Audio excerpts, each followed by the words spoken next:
యోబుకు వచ్చిన శోధన ఇప్పుడు ఎవరికి రావట్లేదు, రాదు కూడా. మనకు వచ్చేదంతా చిన్న చిన్న శోధనలు, చిన్న చిన్న కష్టాలు.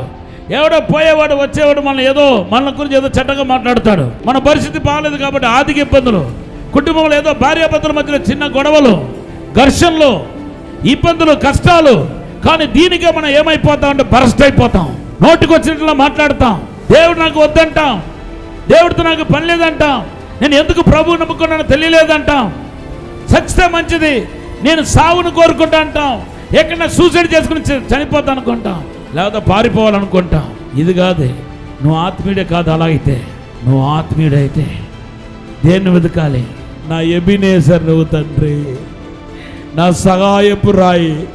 అన్ని రాయిలు రాయే కానీ నా యేసు ప్రభు మాత్రం సహాయపు రాయి.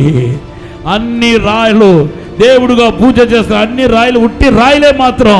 కానీ నా యేసు మాత్రం జీవం కలిగిన రాయి, అది సహాయపు రాయి, అది ఆపద కాలంలో అనుకూలమైన తోడు రాయి, అది నన్ను బలపరిచే రాయిది, నన్ను దీవించే రాయిది, నన్ను వర్తన చేసేది, నాకు స్వస్థత ఇచ్చే రాయి అది.